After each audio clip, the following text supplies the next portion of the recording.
கழுகு தன்னுடைய கூட்டை கலைத்து தன்னுடைய குஞ்சுகளை தன்னுடைய ரெக்கையில் வைத்து தூக்கி சுமந்து செல்கிறது போல கர்த்தர் தம்முடைய நித்திய ரெக்கையிலே உங்கள் ஒவ்வொருவரையும் பேர் பேராக குடும்பம் குடும்பமாக சுமந்து தாங்கி வழிநடத்துவாராக.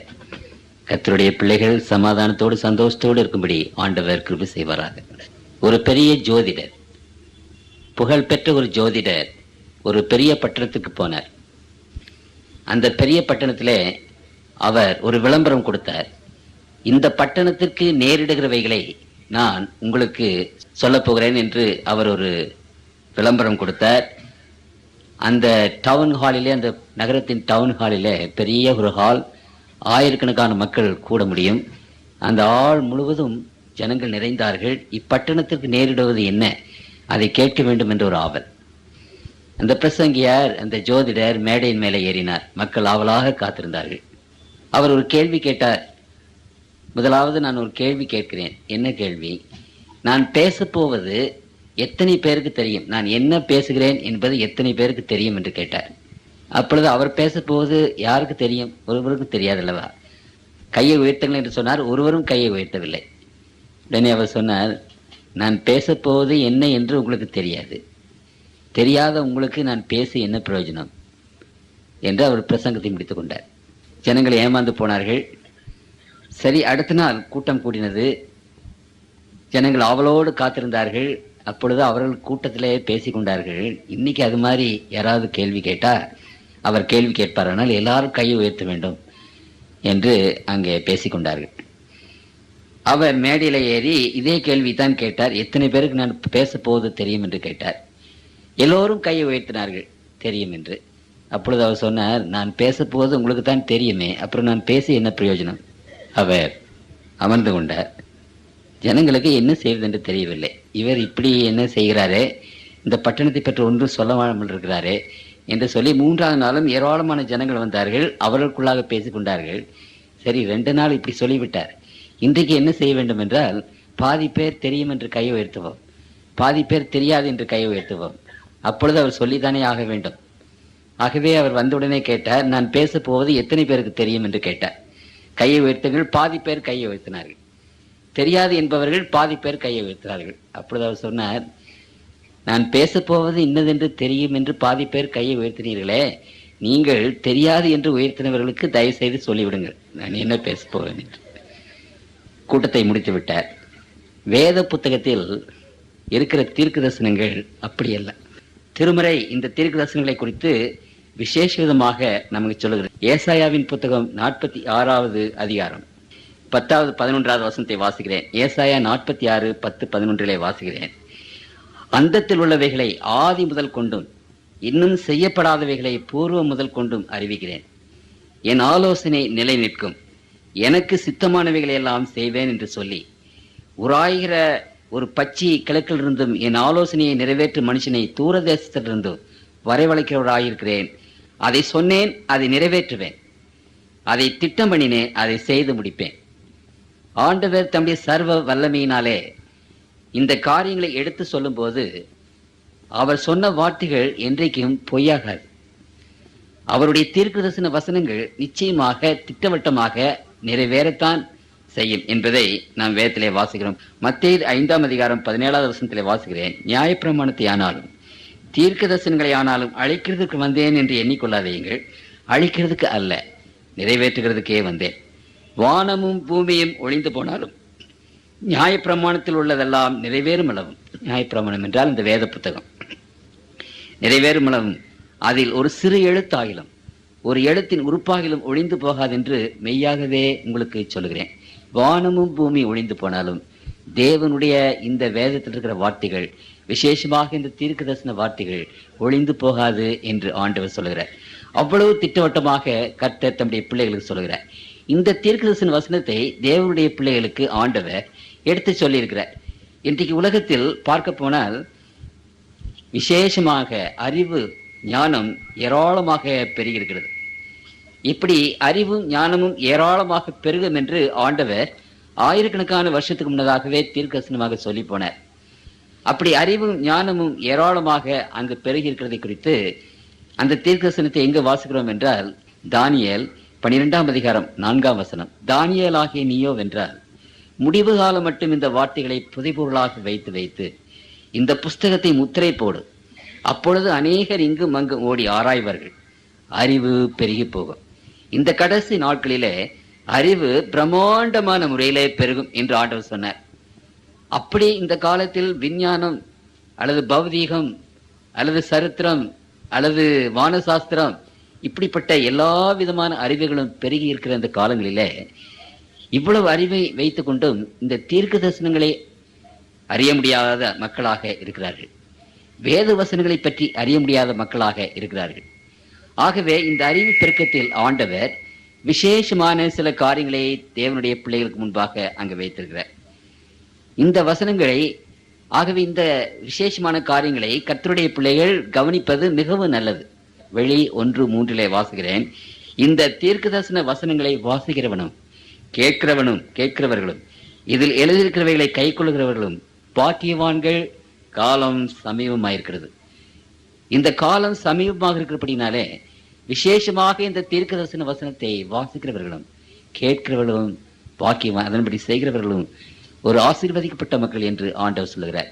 ஆகவே இந்த வசனங்களை நீங்கள் கேட்க வரும்போது கர்த்தருக்குள் பிரியமானவர்களே, ஒரு விசேஷமான ஆசீர்வாதத்தை கர்த்தர் உங்களுக்கு வைத்திருக்கிறார் என்று நிச்சயமாக நம்புங்கள்.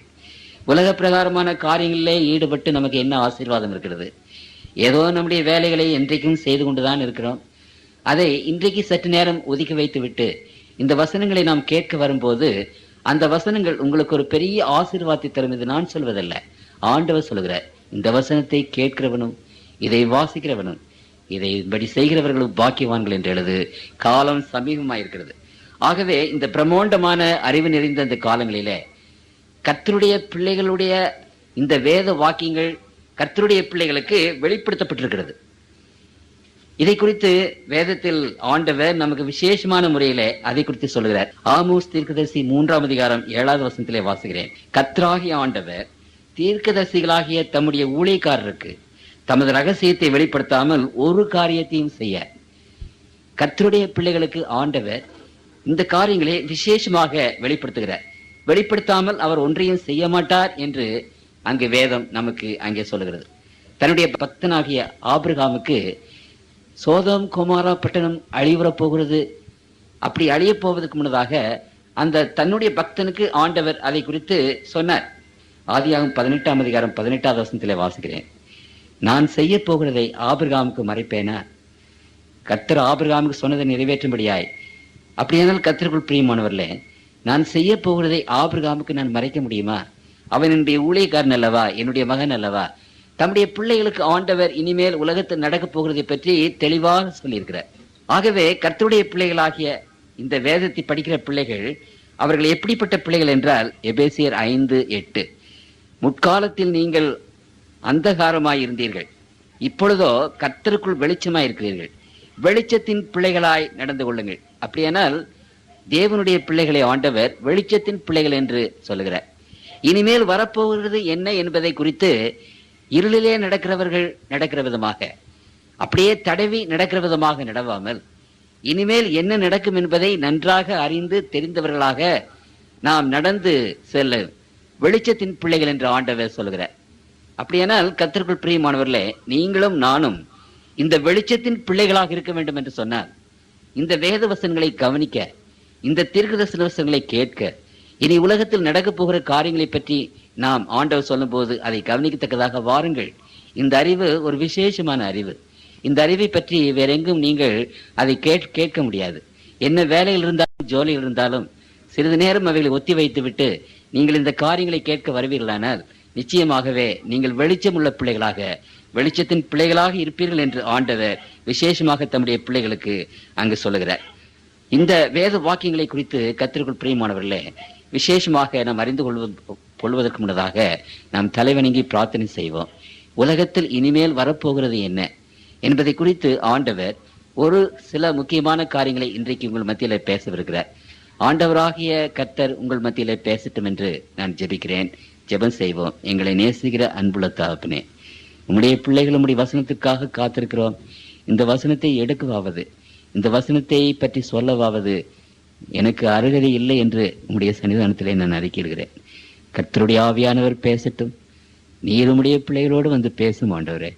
உம்முடைய சத்தத்தையும் உடைய பிள்ளைகள் இந்த நேரத்திலே கேட்டு வரப்போகிற காரியங்களை அறிந்த பிள்ளைகளாக நாங்கள் வெளிச்சத்தின் பிள்ளைகளாக இருக்க நீர் கிருபை செய்ய வேண்டும் என்று ஆண்டவர் இயேசுவின் நாமத்தில் வேண்டிக் கொள்கிறோம். ஜெபங்கேளும் பரமபிதாவே, ஆமென்.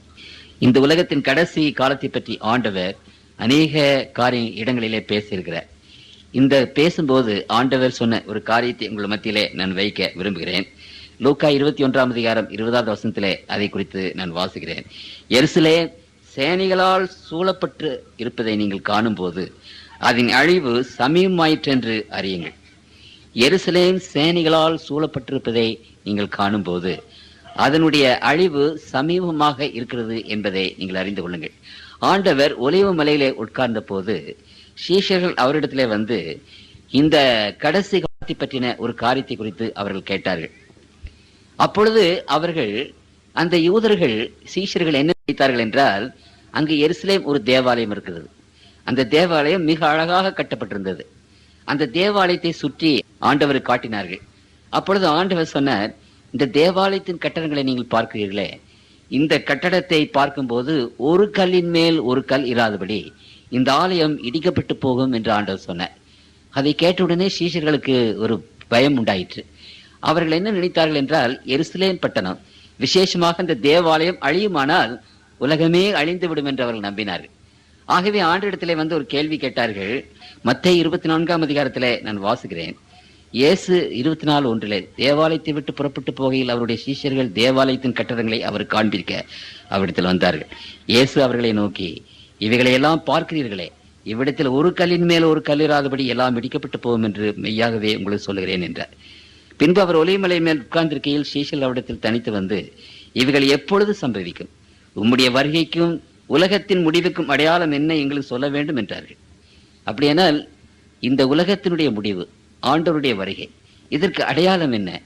அந்த உலகத்தினுடைய முடிவின் அடையாளத்தையும் எருசலேமினுடைய அழிவின் அடையாளத்தையும் ஆண்டவர் ஒன்றாக சொன்னார், ஒருமித்து சொன்னார்.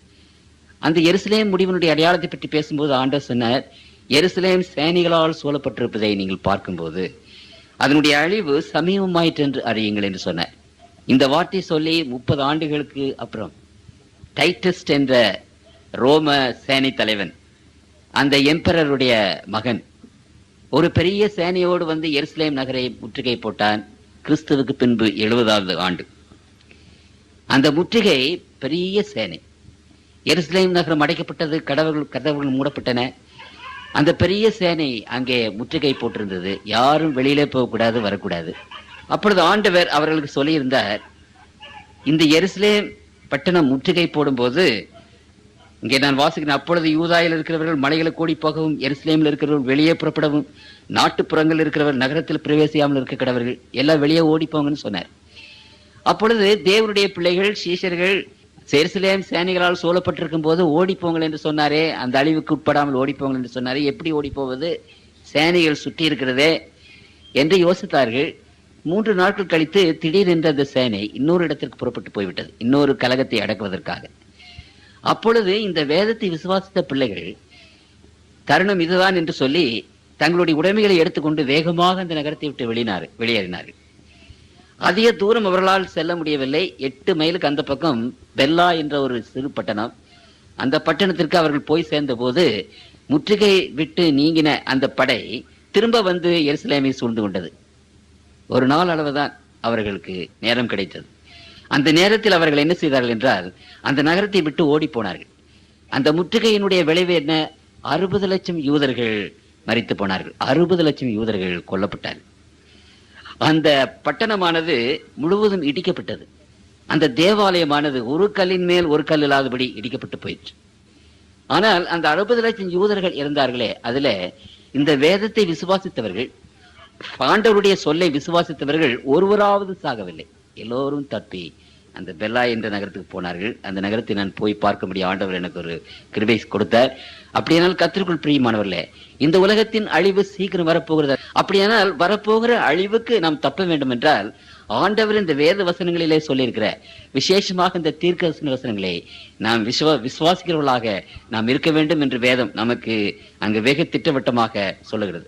ஏசாயா 21 அதிகாரம் 11வது வசனத்தை வாசிக்கிறேன். ஏசாயா 21:11.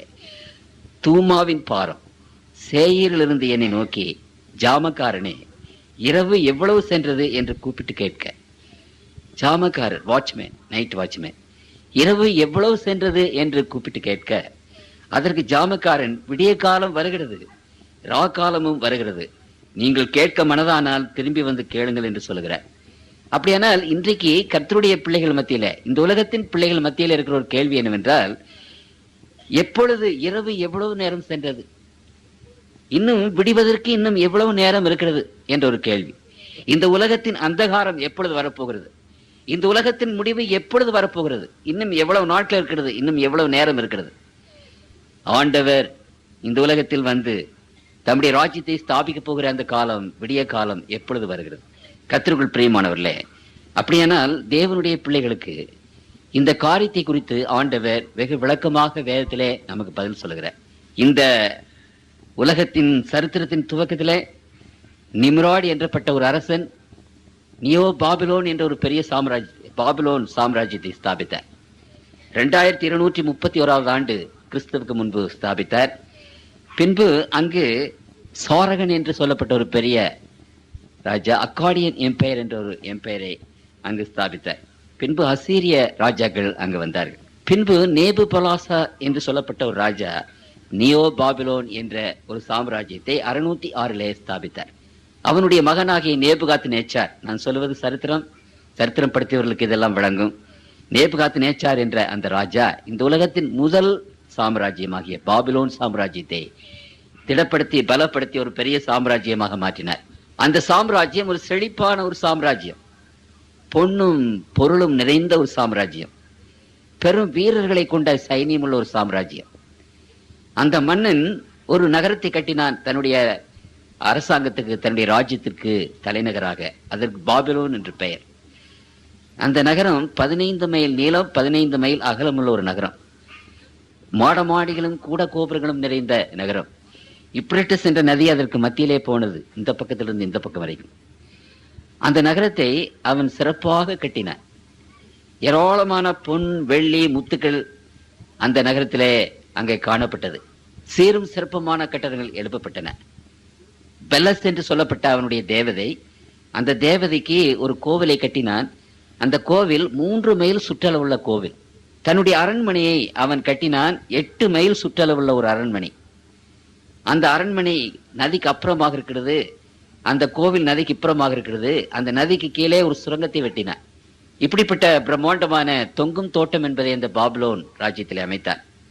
இப்படிப்பட்ட பிரபலமான அந்த அரசன் தன்னுடைய ராஜ்யத்தை ஸ்தாபித்த பிற்பாடு அவனுடைய உள்ளத்திலே ஒரு கேள்வி எழும்பிற்று. ஒரு நாள் அந்த பாபிலோனை சுற்றி பார்த்து, இவ்வளவு மகா பெரிய பாபிலோன், மகா பெரிய சாம்ராஜ்யம், இந்த சாம்ராஜ்யத்தை சாம்ராஜ்யம் என்றென்றைக்கும் நிலை நிற்குமா? தான் போன பிற்பாடு தன்னுடைய பிள்ளைகள் இதை அரசாள்வார்களா? எவ்வளவு காலம் அரசாள்வார்கள்? இந்த பாபிலோன் சாம்ராஜ்யம் என்றென்றைக்கும் நிலை நிற்குமா என்ற ஒரு கேள்வி அவனுடைய உள்ளத்திலே எழும்பினது. இன்றைக்கு கர்த்தருக்குள் பிரியமானவர்களே, இப்படிப்பட்ட கேள்வி உலகத்தின் மக்கள் எல்லோருக்கும் எழும்புகிறது. தான் எவ்வளவு காலம் இருக்க போகிறோம், பிள்ளைகள் எப்படி இருக்க போகிறார்கள் என்று இப்படிப்பட்ட காரியங்கள். இது உலகத்தினுடைய ஒரு முக்கியமான ஒரு கேள்வியாக இருப்பதனாலே பரலோகத்தின் தேவன் அந்த நேபுகாத் நேச்சாருக்கு ஒரு விடை அளித்தார். அந்த விடை எப்படி வந்தது என்றால், தானியேல் 2 அதிகாரம், உலகத்தில் இனி நடக்கப் போவது என்ன என்பதை ஆண்டவர் அந்த நேபுகாத் நேச்சாருக்கு ஒரு சொப்பனத்தின் மூலமாக தெரியப்படுத்தினார். இரவு எவ்வளவு நேரம் ஆகிவிட்டது, விடிய காலம் எப்பொழுது வருகிறது என்று சாமக்காரனை நோக்கி கூப்பிட்டார்களே, அப்படிப்பட்ட ஒரு கேள்வியை நேபுகாத் நேச்சார் கேட்டபோது ஆண்டவர் ஒரு சொப்பனத்தின் மூலமாக அவருக்கு பதில் சொன்னார். அவைகள் எல்லாவற்றையும் படிப்பதற்கு எனக்கு நேரம் இல்லை. அந்த அரசன் ஒரு சொப்பனத்தை கண்டார். அந்த சொப்பனம் பயங்கரமாக இருந்தது. அவனுடைய உள்ளத்திலே அது ஆழமாக பதிந்தது. திடீரென்று அந்த சொப்பனம் அவனுக்கு மறந்து போய்விட்டது. ஆழமாக பதிந்தது, மனதிலே பயங்கரமாக இருக்கிறது, சொப்பனம் மறந்து போய்விட்டது. கடவுள் செய்த ஒரு வேலை அது. அதிகாலையிலே ஞானிகள், ஜோசியர்கள், கல்தையர்கள், இப்படிப்பட்டவர்கள், மந்திரவாதிகள் எல்லோரையும் கூப்பிட்டு அந்த சொப்பனம் எனக்கு மறந்து விட்டது, அதை சொல்லுங்கள், அதனுடைய அர்த்தத்தை சொல்லுங்கள் என்று கேட்டான். அப்பொழுது அவர்களால் அதை சொல்ல முடியவில்லை. அவர்கள் மறைபொருள்களை சொல்லுகிறவர்கள், சொப்பனங்களை அறிவிக்கிறவர்கள் என்று இவ்வளவு காலம் அவர்கள் சொல்லி வந்தார்கள். இன்றைய கூட அப்படித்தானே மறைபொருள்களை சொல்லுகிறோம், சொப்பனங்களை அறிவிக்கிறோம் என்று சொல்லுகிறோம். ஆனால் உண்மையானபடி கர்த்தருக்குள் பிரியமானவர்களே, தானியேல் 2:11, ராஜா கேட்கிற காரியம் மிகவும் அருமையானது. மாம்சமாயிருக்கிறவர்களோட வாசம் பண்ணாத தேவர்களே ஒழிய ராஜ சமூகத்தில் அதை அறிவிக்கத்தக்கவன் ஒருவரும் இல்லை என்றார்கள். அப்படியானால் இறைவனிடத்திலிருந்து வந்த அந்த சொப்பனம், இப்படிப்பட்ட காரியங்கள் மனிதர்களால் அறிவிக்க முடியாது. மாம்சத்தில் வாசம் பண்ணாத தேவர்களே அதை அறிவிப்பார்கள். உங்களுக்கு நன்றாக தெரிந்து கொள்ள வேண்டிய ஒரு காரியம் என்னவென்றால், இந்த பிசாசனுடைய தூதர்கள் நம்முடைய மாம்சத்திலே வாசம் பண்ணுகிறது, நம்முடைய உடம்பிலே வாசம் பண்ணி நம்முடைய கை காலை முடக்கி போடுகிறது, நமக்கு எத்தனையோ விதமான வியாதிகளை கொண்டு வருகிறது, நம்முடைய உடம்பிலே வாசம் பண்ணுகின்றன. ஆனால் மாம்சத்தில் வாசம் பண்ணாத தேவ ஆவிகள் தான் இவைகளை சொல்ல முடியும் என்று அங்கே அவர்கள் சொல்லுகிறார்கள். ஆகவே ராஜாவுக்கு கோபம் வந்து விட்டது. இவ்வளவு காலமாக மறைபொருளை சொல்லுகிறேன், சொப்பனத்தை சொல்லுகிறேன் என்றெல்லாம் சொல்லி ஏமாற்றி என்னிடத்திலிருந்து பெரிய வெகுமதிகளை வாங்கி கொண்டீர்களே, அந்த பாபிலோன் ராஜ்யத்தில் விசேஷமான அந்தஸ்து, விசேஷமான மரியாதையும் விசேஷமான பரிசுகளும் இப்படிப்பட்டவர்கள் கொடுக்கப்பட்டு வந்தன. இந்த மந்திரம், இந்த ஆருடம், இந்த ஜோதிடம், இந்த குறி சொல்லுதல், இப்படிப்பட்டவைகளுக்கு உற்பத்தி ஸ்தானமே அந்த பாபிலோன் தான். ஆகவே அரசனுக்கு கோபம் வந்து அவர்கள் எல்லோரையும் சிரச்சேதம் பண்ணும்படி கட்டளையிட்டான். ஞானிகள் எல்லோரையும் கூப்பிட்டு, அங்கு எபிரேய வாலிபர்களிலே தானியேல், ஷாத்ராக், மேஷாக், ஆபேத்நேகோ என்ற 4 பேர் அங்கே இருந்தார்கள். இந்த 4 பேரும் ஞானிகளாக கருதப்பட்டார்கள். ஆகவே எல்லோரையும் கூட்டி அவர்கள் சிரச்சேதம் பண்ணும் போது இந்த 4 பேரையும் கூட்டி கொண்டு போனார்கள் சிரச்சேதம் செய்வதற்கு. அப்பொழுது தானியேல் ராஜாவினிடத்தில் வந்து, இந்த சொப்பனத்தை சொல்லுவதற்கு எனக்கு 3 நாள் அவகாசம் வேண்டும் என்று கேட்டு அந்த அவகாசத்தை வாங்கி கொண்டு போய் தன்னுடைய நண்பர்களோடு ஜெபித்தார். அப்படி நண்பர்களோடு அங்கே ஜெபித்த போது 19வது வசனத்திலே வாசிக்கிறேன், பின்பு ராக்காலத்திலே தரிசனத்தில் தானியேலுக்கு மறைபொருள் வெளிப்படுத்தப்பட்டது. அப்பொழுது தானியேல் பரலோகத்தின் தேவனை ஸ்தோத்தரித்தான். தானியேலுக்கு அந்த சொப்பனம் வெளிப்படுத்தப்பட்டது. இந்த சொப்பனத்தை கர்த்தருக்குள் பிரியமானவர்களே 5 வசனங்களிலே அந்த சொப்பனத்தை ஆண்டவர் அங்கே எழுதியிருக்கிறார். 31வது வசனத்திலே வாசிக்கிறோம் 2:31, ராஜாவே, நீர் ஒரு பெரிய சிலையை கண்டீர். அந்த பெரிய சிலை மிகுந்த பிரகாசம் உள்ளதா இருந்தது. அது உமக்கு எதிரே நின்றது. அதன் ரூபம் பயங்கரமாய் இருந்தது. அந்த சிலையின் தன்னை பசும்பொன்னும், அதன் மார்பும் அதன் புயங்களும் வெள்ளியும், அதன் வயிறும் அதன் தொடையும் வெண்கலமும், அதன் கால்கள் இரும்பும், அதன் பாதங்கள் பாதி இரும்பும் பாதி களிமண்ணுமாயிருந்தது. நீர் பார்த்து கொண்டிருக்கும் போதே கைகளால் பெயர்க்கப்படாத ஒரு கல் பெயர்ந்து உருண்டு வந்து அது அந்த சிலையை இரும்பும் களிமண்ணும் ஆகிய அதன் பாதங்களிலே மோதி அவைகளை நொறுக்கப்பட்டது. அப்பொழுது அந்த இரும்பும் களிமண்ணும் வெண்கலமும் வெள்ளியும் பொன்னும் ஏகமாய் நொறுங்குண்டு கோடை காலத்தில் போரடிக்கிற களத்திலிருந்து பறந்து போகிற பதரை போலாயிற்று. அவைகளுக்கு ஒரு இடமும் கிடையாதபடி காற்று அவைகளை அடித்து கொண்டு போயிற்று. சிலையை மோதின கல்லோவென்றால் ஒரு பெரிய பர்வதமாகி பூமியெல்லாம் நிரப்பிற்று. சொப்பனம் இதுதான். அதன் அர்த்தத்தை ராஜ சமூகத்தில் தெரிவிப்போம். அப்படியானால் இங்கே நீங்கள் பார்க்கிற படம் ஒரு பெரிய சிலை. இந்த சிலையை அந்த அரசன் தன்னுடைய சொப்பனத்திலே கண்டான். அப்படியானால் இந்த சிலையின் மூலமாக இனிமேல் வரப்போகிற காரியங்களை குறித்து ஆண்டவர் அந்த நேபுகாத்நேச்சாருக்கும் அந்த சொப்பனத்தின் மூலமாக உலகத்தின் மக்களாகி நமக்கும் அதை தெரியப்படுத்தியிருக்கிறார்.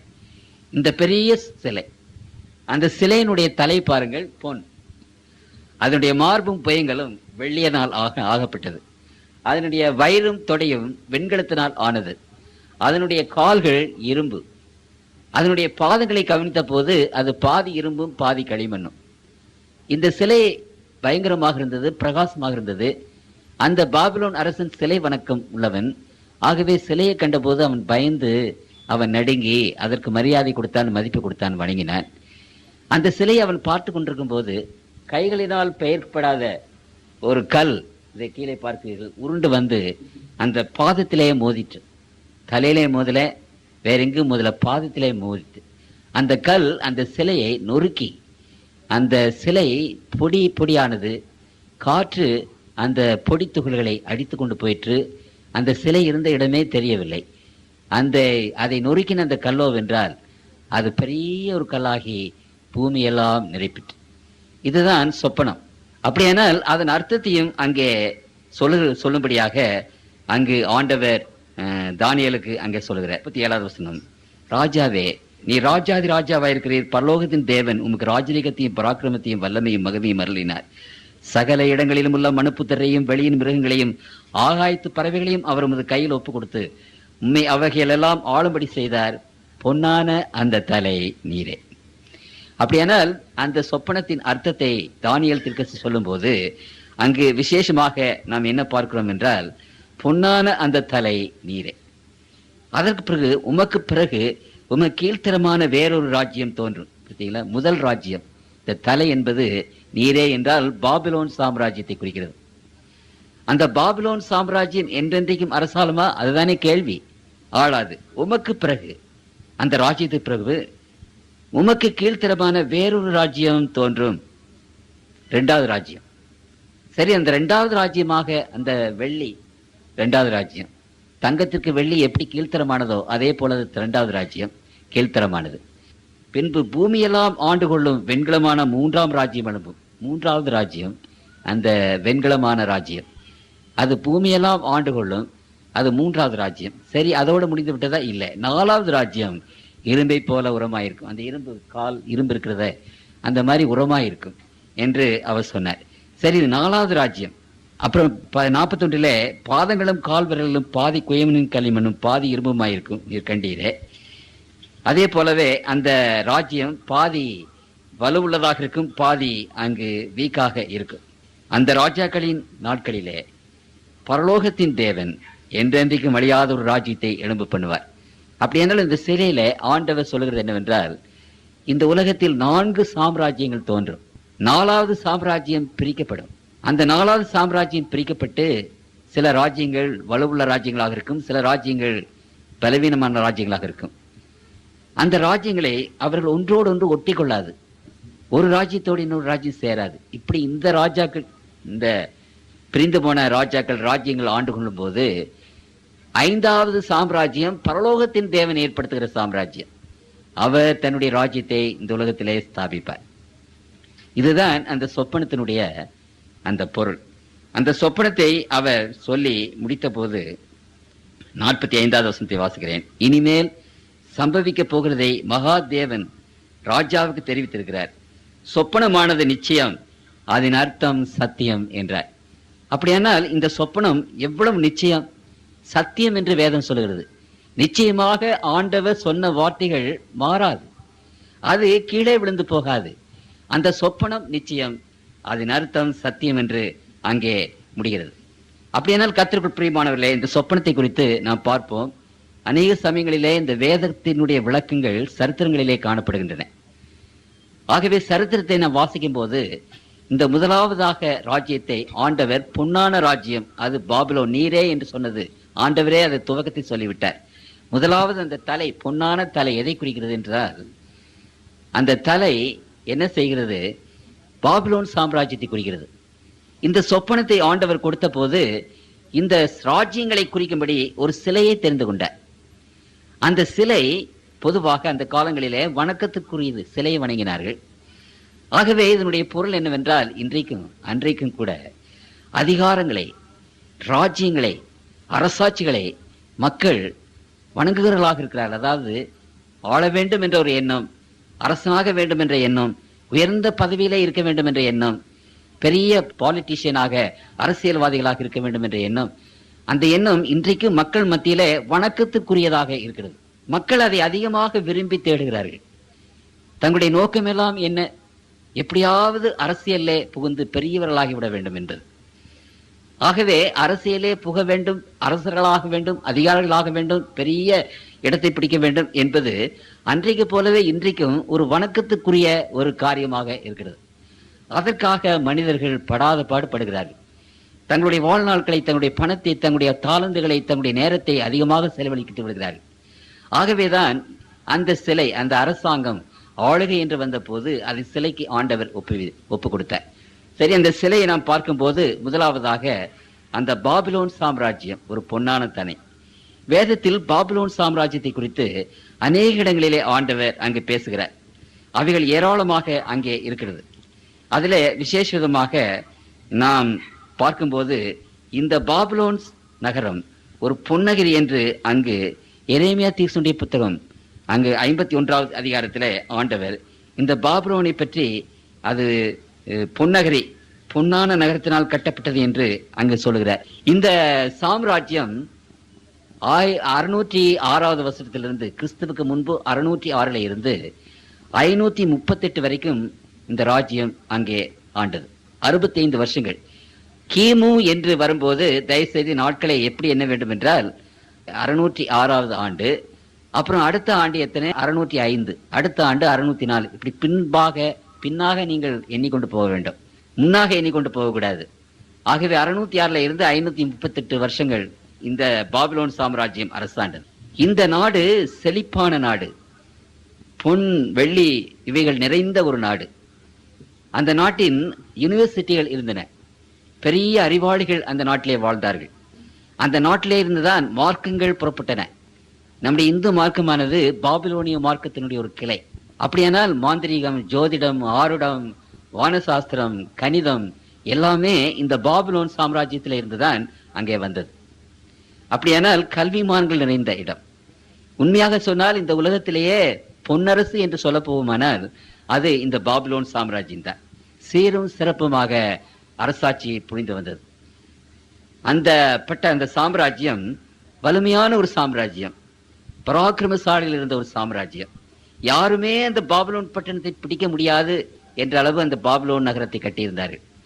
ஆகவே இந்த பாபிலோன் ராஜ்யம் என்றைக்குமே அழியாது என்று அப்படிப்பட்ட ஒரு சூழ்நிலை இருந்தது. அந்த பாபிலோன் அரசன் செங்கலை சுட்டு அந்த செங்கலினாலே பிரம்மாண்டமான மாளிகைகளை கட்டின போது அந்த ஒவ்வொரு செங்கலிலும் என்ன எழுதியிருந்தான்? பாபிலோன் ஃபார் எவர், பாபிலோன் அரசு என்றென்றைக்கும் நிற்கும் என்று ஒவ்வொரு செங்கலிலும் அவன் எழுதியிருந்தான். அந்த செங்கலை நான் பார்த்திருக்கிறேன் கனாலே. ஆகவேதான் நான் சொல்லுகிறேன், அப்படியானால் என்றென்றைக்கும் நிலை நிற்கும் என்று அவர்கள் நினைத்தார்கள்.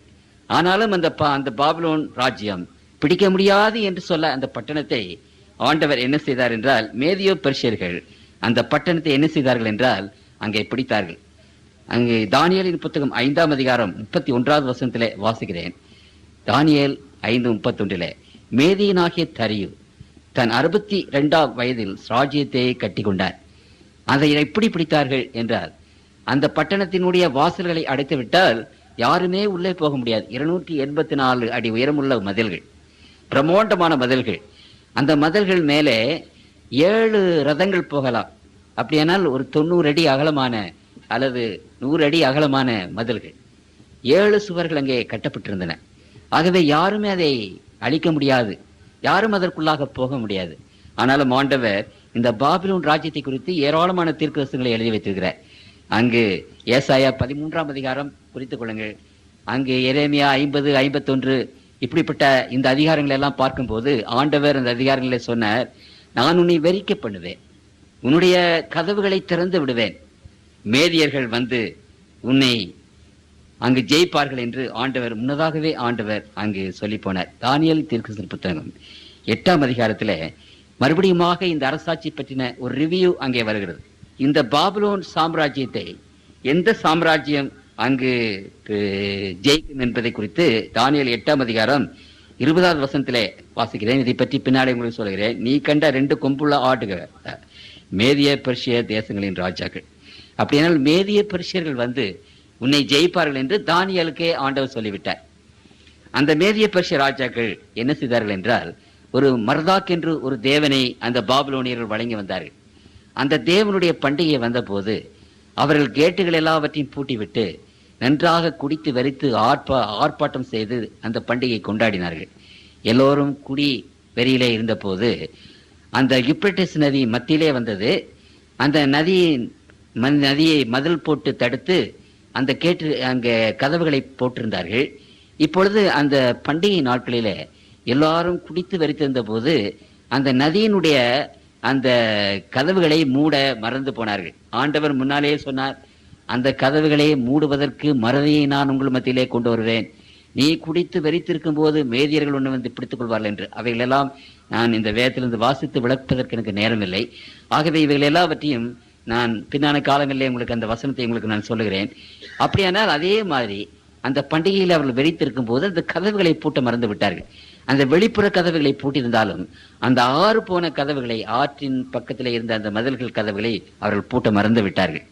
அப்பொழுது மேதியனாகிய தரியு என்ற ராஜா என்ன செய்தார் என்றால், அந்த யுப்ரட்டஸ் நதி நடுவே தண்ணீரை அங்கு பக்கவாட்டிலே பெரிய வாய்க்கால்களை வெட்டி அந்த தண்ணீரை திருப்பி ஒரு பெரிய ஏரிக்குள்ளாக போக விட்டார். அப்பொழுது அந்த யுப்ரட்டஸ் நதியினுடைய தண்ணீர் எல்லாம் இந்த முன்பகுதியில அந்த நகரத்திற்கு அந்த தண்ணீர் வருவதற்கு முன்னாலே அந்த தண்ணீர் எல்லாம் அந்த நதிக்கு போன உடனே அது வெட்டாந்தரை ஆயிற்று, தண்ணீர் இல்லை. ஆகவே இந்த சைனியங்கள், மேதிய பெர்ஷிய சைனியங்கள் உள்ளே நடந்து போய் கதவுகள் திறந்திருக்கிறது அல்லவா, அங்கே போய் அந்த பட்டணத்தை பிடித்தார்கள்.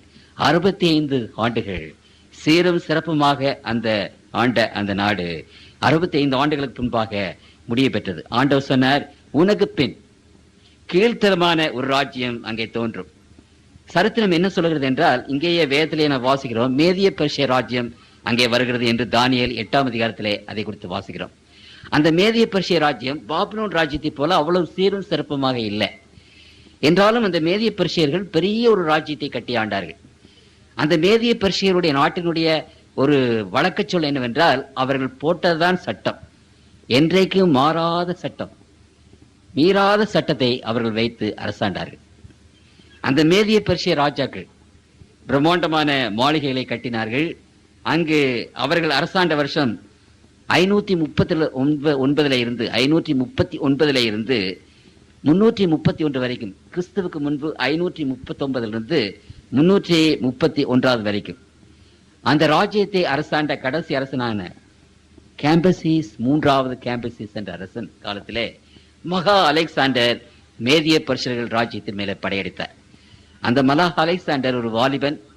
அந்த மேதிய பெர்ஷிய ராஜ்யத்தை படையெடுக்கும் போது அந்த அலெக்சாண்டர் இடத்துல 3000 சோல்ஜர்ஸ் தான் இருந்தார்கள், 3000 சிப்பாய்கள் தான் இருந்தார்கள்.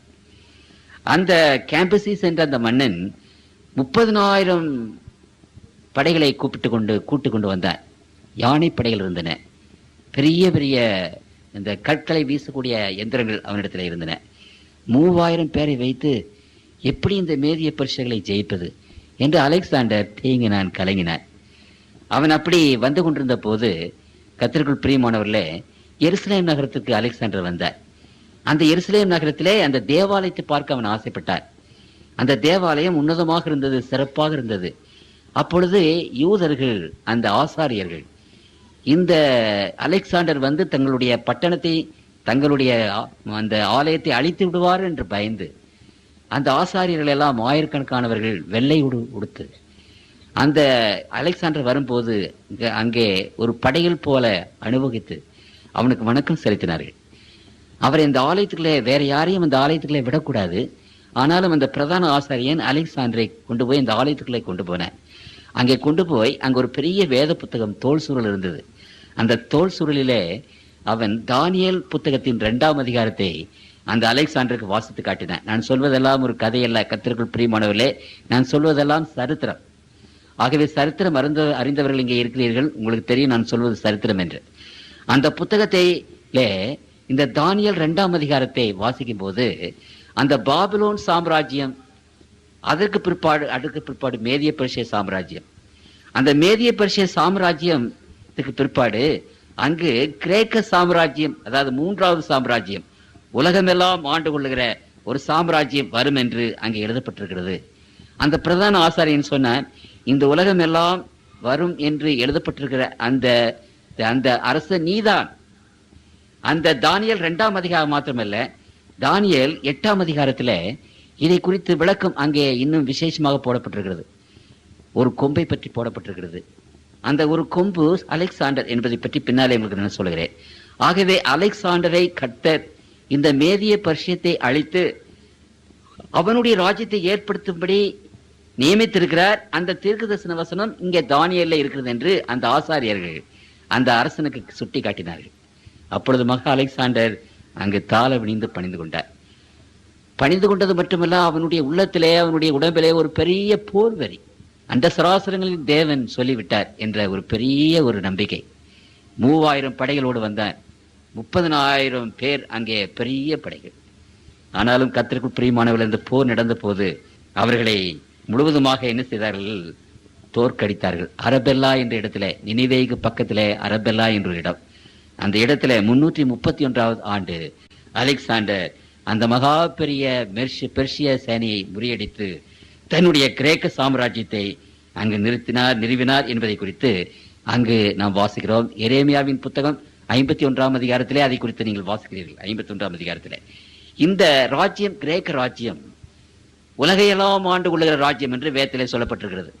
அந்த மகா அலெக்சாண்டர் 5 ஆண்டுகளுக்குள்ளாக இந்தியா வரைக்கும் படையெடுத்து வந்தார். 5000த்துக்கு அதிகமான மைல் தூரம் கொண்ட தேசங்களை அவன் பிடித்தார்.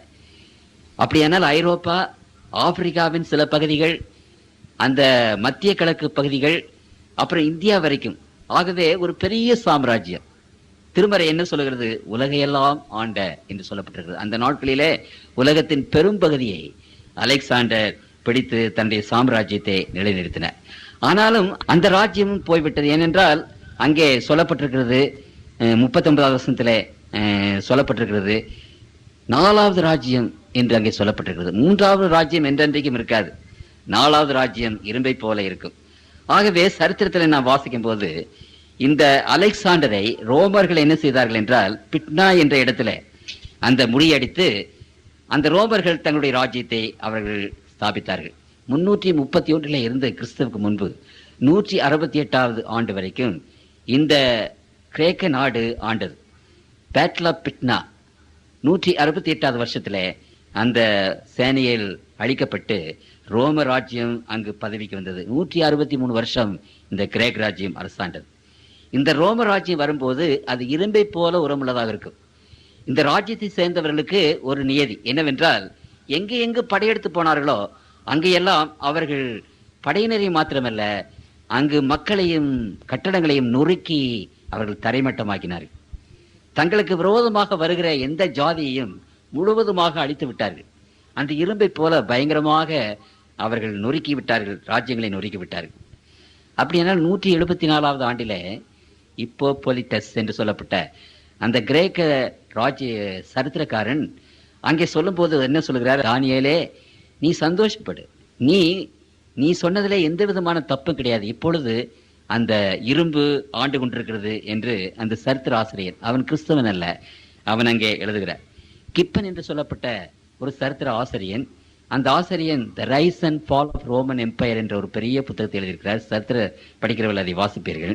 அந்த புத்தகத்தில் அவர் என்ன எழுதுகிறார் என்று சொன்னால், the rise and fall of Roman empire, the image of gold, silver and brass that might some to represent the nations were successfully broken by the iron monarchy of Rome என்று எழுதுகிறார். இந்த சிலையிலே காணப்பட்டபடி அந்த தங்கம், வெள்ளி, அந்த வெண்கலம் என்ற ராஜ்யங்கள் முறியடிக்கப்பட்டு அதற்கு பின்னப்பாக ரோம ராஜ்யம் வந்து ஆளுகிறது என்று அந்த கிப்பன் என்ற சரித்திர ஆசிரியர் அங்கே எழுதியிருக்கிறார். இந்த ரோம ராஜ்யம் 600 வருஷம் ஆண்டது. சுமார் 600 வருஷம். 600 வருஷம் ஆண்டாலும் இந்த ரோம ராஜ்யம் என்றென்றைக்கும் இருக்குமா? இயேசு கிறிஸ்துனுடைய காலத்தில் ரோம ராஜாக்கள் உலகத்தை ஆண்டார்கள். ஆகவே இயேசு கிறிஸ்து ரோமர் ராஜ்யம் ஆளும்போது பிறந்தார். இதெல்லாம் சரித்திர குறிப்பு.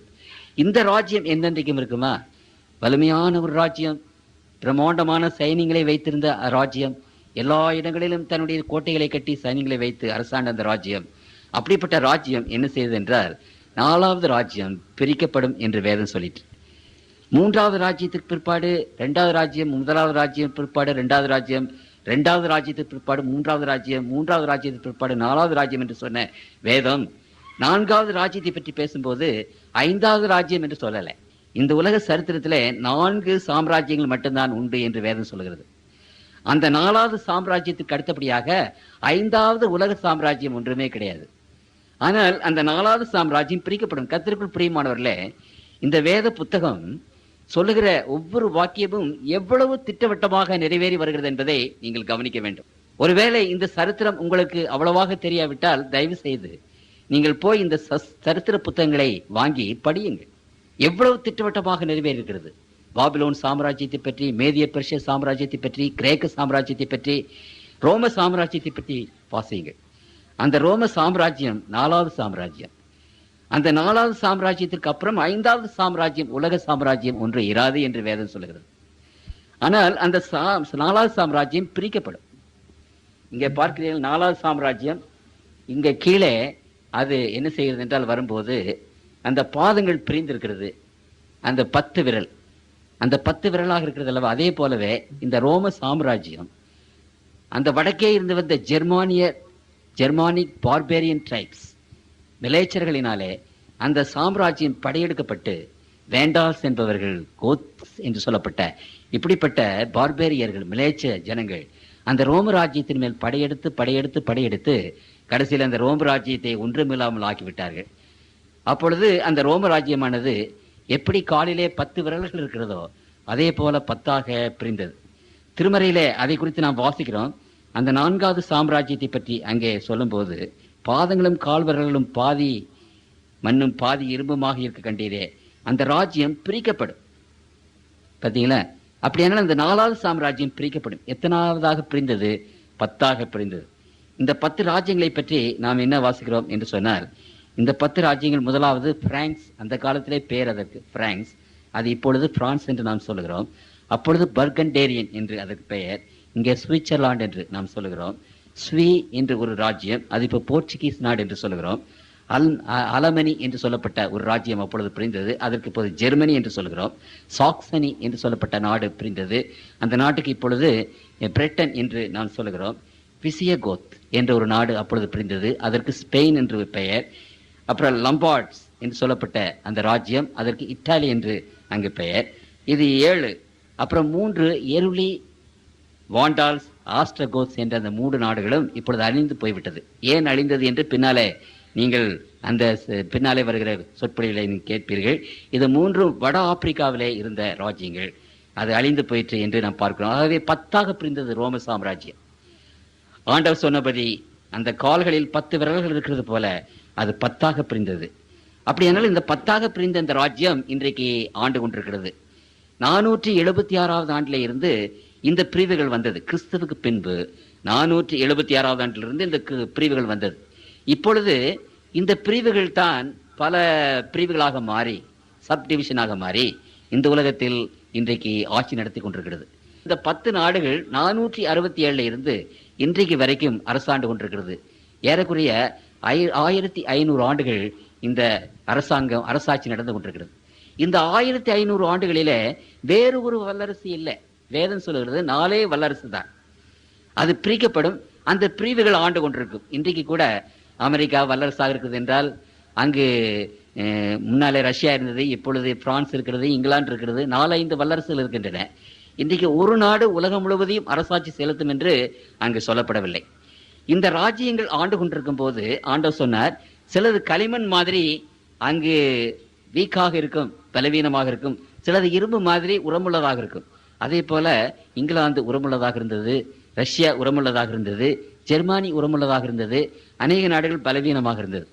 ஆனால் இங்கே ஆண்டவர் அங்கு சொல்லுகிறார், இந்த நாடுகள் ஒன்றோடொன்று ஒட்டி கொள்ளாது.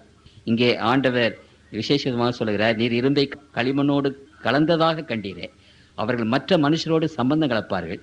ஆகிலும் இதோ களிமண்ணோட இரும்பு கலவாதது போல அவர்கள் ஒருவரோடு ஒருவர் ஒட்டி கொள்ளாதிருப்பார். இந்த 43வது வசனத்திலே ஆண்டவர் சொல்லுகிறார், அவர்கள் ஒருவரோடு ஒருவர் ஒட்டி கொள்ள மாட்டார்கள், கலக்க பிரயாசப்படுவார்கள். எப்படி கலப்பார்கள்? ஆகவே 6 பேர் பெரியவர்கள் எழும்பி இந்த ஐரோப்பா நாடுகளை ஒன்றாக ஆக்குவதற்கு பிரயாசப்பட்டார்கள். 6 பேர். 9வது நூற்றாண்டிலே சார்லி மேக்னே என்று சொல்லப்பட்ட ஒரு ராஜா 25 வருஷ காலமாக சண்டையிட்டு இந்த ஐரோப்பாவை ஒன்றுபடுத்த வேண்டும் என்று அவர் பிரயாசப்பட்டார். ஆனால் அவராலே முடியவில்லை, தோற்று போனார் என்று சரித்திரம் சொல்லுகிறது. அதற்கு அடுத்தபடியாக 16வது நூற்றாண்டிலே சார்ல்ஸ் என்ற மன்னன், பாப்பரசர் அந்த சார்ல்ஸ் என்ற மன்னனுக்கு முடிசூட்டி இந்த ஐரோப்பா முழுவதுக்கும் உன்னை அரசனாக்கினேன் என்று சொல்லி ஹோலி ரோமன் எம்பையர், அதற்கு அவனை சக்கரவர்த்தியாக அங்கு முடிசூட்டினார். அவன் இந்த ஐரோப்பா முழுவதையும் ஜெயிப்பதற்கு அநேக ஆண்டுகள் பிரயாசப்பட்டும் தோற்று போனார்.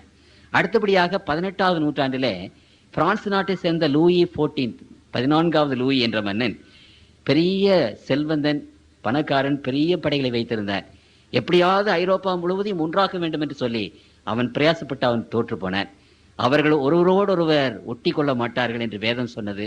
இப்படி பெரிய பெரிய வீரர்கள் எல்லாம் எழும்பி ஐரோப்பாவை அங்கு அநேகமாக ஒன்றாக்கி விட வேண்டும் என்று பிரயாசப்பட்டார்கள். ஆனால் முடியவில்லை. நான்காவதாக அங்கு 19வது நூற்றாண்டில் நெப்போலியன் போனபார்ட், உங்களுக்கு எல்லாருக்கும் தெரியும், ஒரு பெரிய போர் வீரன், பிரம்மாண்டமான அறிவு படைத்த அவர். இந்த ஜெனரல்களிலே எனக்கு இந்த நெப்போலியன் போனபார்ட்டை ரொம்ப பிடிக்கும். கர்த்தருக்குள் பிரியமானவர்களே, அவர் அநேகமாக இந்த ஐரோப்பா முழுவதையும் தன்னுடைய கரத்திலே கொண்டு வந்து விட்டார். ஆனால் ரஷ்யாவின் மேலே அவர் மதியீனமாக குளிர்காலத்திலே படையெடுத்து 1812வது ஆண்டு ரஷ்யாவிலே தோல்வி அடைந்தார். அவருடைய எண்ணம் தோற்று போனது. கடைசியில் ஒரு சிறு எல்பா என்ற தீவிலே அவரை நாடு கடத்தி அங்கு அனாதியாக அவர் மடிந்து போனார் என்று சரித்திரம் சொல்கிறது. தோற்று போனார். கர்த்தருக்குள் பிரியமானவர்களே, ஐந்தாவதாக கெய்சர் வில்ஹம், உங்களுக்கு தெரியும், முதலாவது மகா யுத்தம். அந்த மகா யுத்தத்திலே கெய்சர் வில்ஹம் என்பவர் எழும்பி இந்த ஐரோப்பா நாடு முழுவதையும் ஒன்றாக்க வேண்டும் என்று 1914 18 வரைக்கும் 4 ஆண்டுகள் பிரயாசப்பட்டார். அவரும் அழிந்து போனார். அப்புறம் நம்முடைய காலத்திலே இருந்த ஹிட்லர் 1945 இருந்து 2வது உலக யுத்தம், எப்படியாவது ஐரோப்பாவை ஒன்றுபடுத்தி விட வேண்டும். அவருடைய படைகள், அவருடைய போர் ஏரோப்ளேன் ஐரோப்பா நாடு முழுவதுமாக வந்தது. இங்கிலாந்து நாட்டை தவிர அநேகமாக மற்ற எல்லா நாடுகளையும் அவர் பிடித்து விட்டார். ஆனாலும் வேதம் சொன்னது, அந்த ஐரோப்பா நாட்டை ஒன்றாக்க ஒருவராலும் முடியாது. எந்த சக்தினாலும் மறுபடியும் அந்த நாடு ஒன்றாக ஆகாது. அவர்கள் ஒருவரோடு ஒருவர் ஒட்டி கொள்ள மாட்டார்கள். விக்டோரியா மகாராணியினுடைய காலத்தில் அவருடைய பிள்ளைகள், சொந்தக்காரர் தான் அந்த ஐரோப்பா நாடு முழுவதுக்கும் அரசர்களாக இருந்தார்கள், பல விதத்தில் உறவினர்கள். ஆகவே விக்டோரியா மகாராணி ஒரு பெரிய திட்டத்தை கொண்டு வந்து அங்கே எல்லாம் சம்பந்தம் கலந்து, எல்லா மாமன் மைத்தினர் என்ற சம்பந்தத்தை கலந்து, அப்படியாவது குடும்ப சம்பந்தமாக அந்த ஐரோப்பாவை ஒற்றுமையாக்க வேண்டும் என்று பிரயாசப்பட்டார். அந்த குடும்ப சம்பந்தம், கல்யாண சம்பந்தம், இப்படிப்பட்ட சம்பந்தம் அங்கு வேலை செய்யவில்லை. அங்கு ஒற்றுமையாக முடியாமல் போய்விட்டது. இந்த முதலாவது மகா யுத்த பிற்பாடு லீக் ஆஃப் நேஷன்ஸ் என்ற ஒரு பெரிய ஒரு சமாதான அங்கு எழும்பிற்று. அவர்கள் ஐரோப்பா நாடு முழுவதையும் ஒன்றாக்க வேண்டும் என்று பிரயாசப்பட்டார்கள். அவர்களாலே கூடாமல் போயிற்று. 2வது மகா யுத்தத்துக்கு பிற்பாடு இன்றைக்கும் இருக்கிறபடி அங்கு யுனைடெட் நேஷன்ஸ், இந்த அசோசியேஷன் இன்றைக்கு உலகம் முழுவதையும் ஒன்றாக்க வேண்டும் என்று பிரயாசப்பட்டுக் கொண்டிருக்கிறது. அது ஒன்றாக்க முடியல. திருமறை சொல்லுகிறது, அவர்கள் ஒருவரோடு ஒருவர் ஒட்டி கொள்ள மாட்டார்கள். இந்த உலகத்தின் எந்த வல்லமைகளாக இருந்தாலும் சரி, எப்படிப்பட்ட போர் வீரர்களாக வந்தாலும் சரி, அறிஞர்களாக வந்தாலும் சரி, தத்துவ ஞானிகளாக வந்தாலும் சரி, இந்த ஐரோப்பா நாட்டை, உலகத்தின் மக்களை ஒன்றுபடுத்த முடியாது என்று வேதம் சொல்கிறது. இன்றைக்கு வரைக்கும் அது ஒன்றுபடாமலே இருக்கிறது. இனிமேலும் அது அப்படித்தான். எதுவரைக்கும் ஆண்டவர் தம்முடைய ராஜ்யத்தை இந்த உலகத்திலே ஸ்தாபிக்கும் வரைக்கும். கர்த்தருக்குள் பிரியமானவர்களே, ஆகவே இந்த கடைசி நாட்களிலே நடக்க போகிற ஒரே ஒன்று, 4வது சாம்ராஜ்யம் முடிந்து இப்பொழுது அது பிரிந்து அந்த ராஜாக்கள் ஆள்கிற காலத்திலே பரலோகத்தின் தேவன் தன்னுடைய ராஜ்யத்தை இந்த உலகத்திலே ஸ்தாபிப்பார் என்பது வேதம் வெகு விளக்கமாக தம்முடைய பிள்ளைகள் மத்தியிலே சொல்லுகிறது. இத்தனை சரித்திர குறிப்புகளை உங்கள் மத்தியிலே வைத்தேன். கர்த்தருக்குள் பிரியமானவர்களே, வேத வசனங்கள் எவ்வளவு திட்டவட்டமாக நிறைவேறுகிறது என்பதை நீங்கள் விசேஷ விதமாக கவனிக்க வேண்டும். அப்படியானால் 2ஆம் அதிகாரம் 45வது வசனத்தை நான் வாசிக்கிறேன். இனிமேல் சம்பவிக்க போகிறதை மகாதேவன் ராஜாவுக்கு தெரிவித்திருக்கிறார். சொப்பனமானது நிச்சயம், அதன் அர்த்தம் சத்தியம் என்றார். ஆகவே இந்த சிலையை பார்க்கிறீர்களே, இந்த ஒரு சிலை, ஒரு சிறிய சிலையின் மூலமாக இந்த உலகத்தில் என்ன நடக்கப் போகிறது என்பதை குறித்து ஆண்டவர் எவ்வளவு தெளிவாக திட்டவட்டமாக தம்முடைய பிள்ளைகளுக்கு சொல்லியிருக்கிறார். தீர்க்கதரிசிகள் ஒரு நாளும் அது பொய்யாக போகாது. கர்த்தருக்குள் பிரியமானவர்களே, எந்த நாளிலும் எந்த நேரத்திலும் ஆண்டவருடைய வார்த்தைகள் நிச்சயமாகவே நிறைவேறும் என்பதை வேதம் நமக்கு எடுத்து சொல்கிறது. இத்தனை வருஷங்கள், இத்தனை 1606 இருந்து இன்றைக்கு 1945வது ஆண்டு, ஏறக்குறைய 2500 ஆண்டுகள் சரித்திரத்தை 5 வசனத்திலே ஆண்டவர் சொல்லிவிட்டார். 2500 வருஷ சரித்திரம் 5 வசனங்களிலே ஆண்டவர் அடக்கிவிட்டார். அந்த 5 வசனங்களும் எவ்வளவு துல்லியமாக இந்த கருத்தை சொல்லுகிறது. பரலோகத்தின் தேவன் இந்த உலகத்தின் சரித்திரத்தை அவர் முன்னதாகவே அறிந்து இப்படிப்பட்ட காரியங்கள் நடக்கும் என்பதை குறித்து அவர் சொல்லியிருக்கிறார். நான் நேற்று உங்களுக்கு சொன்னேன், கர்த்தருக்குள் பிரியமானவர்களே, இப்படிப்பட்ட சரித்திர குறிப்புகளை பார்த்து, வேதத்தினுடைய வசனங்களை பார்த்து, அப்படியே நிறைவேறுகிற அந்த காரியங்களை பார்த்து நாம் அதிசயிப்போமானால், அதைவிட பெரிய அதிசயம் என்னவென்றால், பெரிய அதிசயம் இந்த உலகத்தின் ராஜ்யங்களை பற்றி மாத்திரம் ஆண்டவருக்கு தெரிந்தது என்றல்ல, உங்கள் ஒவ்வொருவருடைய வாழ்க்கையை பற்றியும் என்னுடைய வாழ்க்கை பற்றியும் ஆண்டவருக்கு நன்றாக தெரியும்.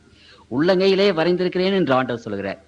நீங்கள் யார் என்பதையும், நீங்கள் என்ன செய்து கொண்டிருக்கிறீர்கள் என்பதையும் ஒருவேளை எனக்கு தெரியாது, அல்லது அடுத்த வீட்டுக்காரர் கூட தெரியாது. ஆனாலும் ஆண்டவர் அறிவார். நம்முடைய வருங்கால வாழ்க்கையை பற்றி ஆண்டவருக்கு தெரியும்.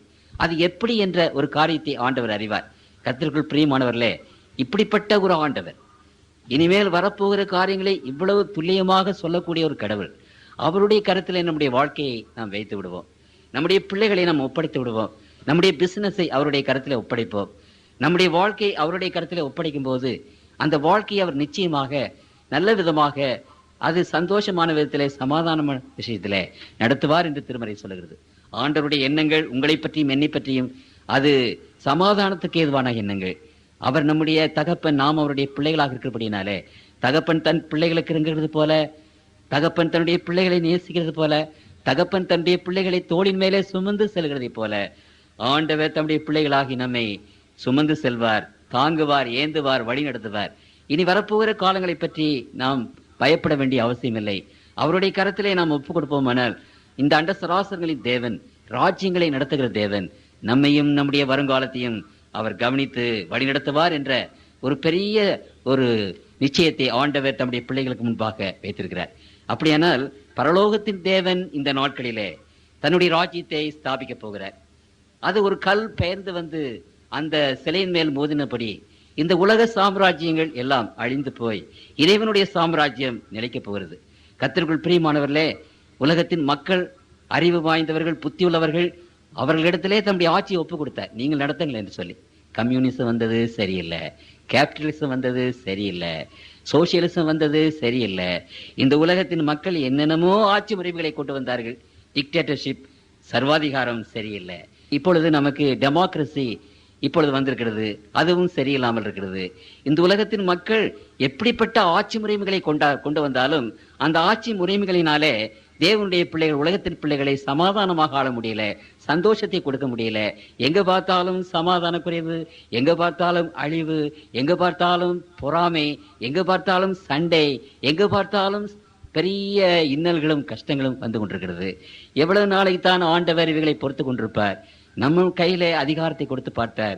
ஆனால் மனிதனோ மனிதனை வெறுத்து மனிதர்களை கொன்று குவிக்கிறவர்களாக இருக்கிறார்கள்.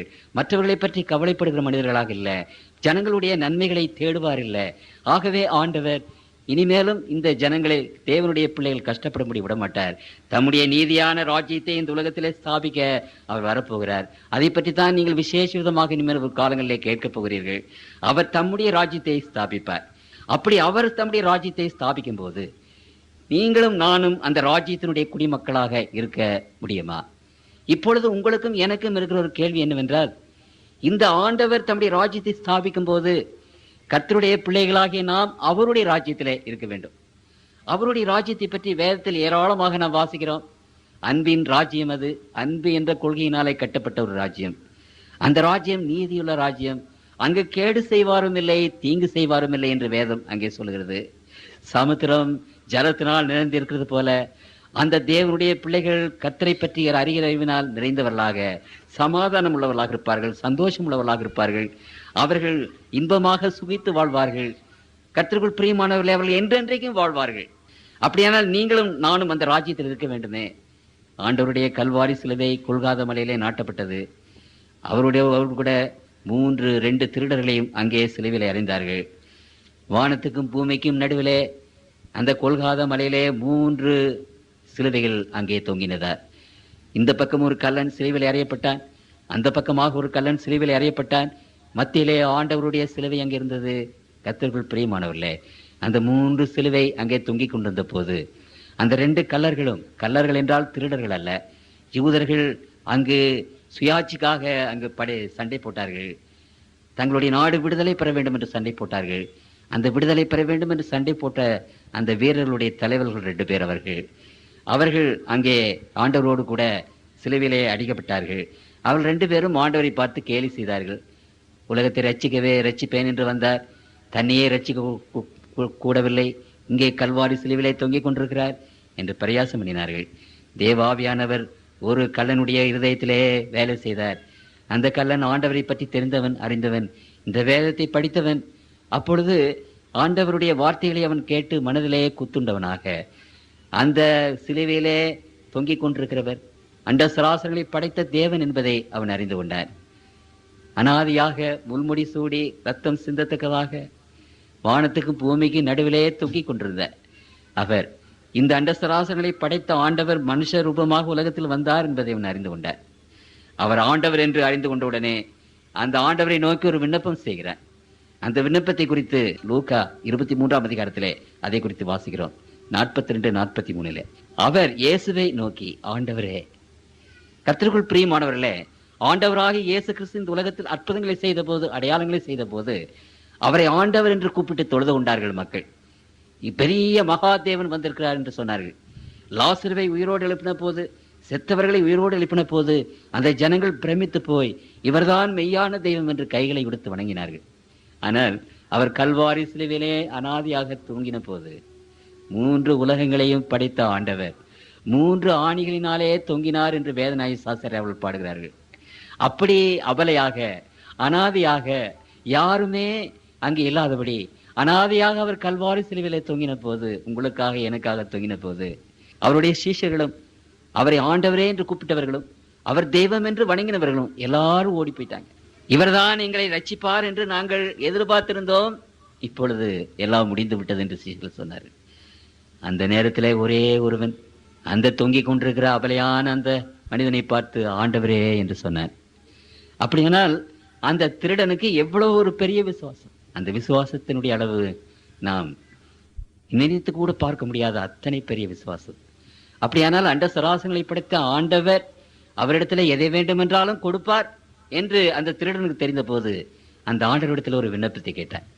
நீங்களாக இருந்தால், நானாக இருந்தால் என்ன செய்திருப்போம்?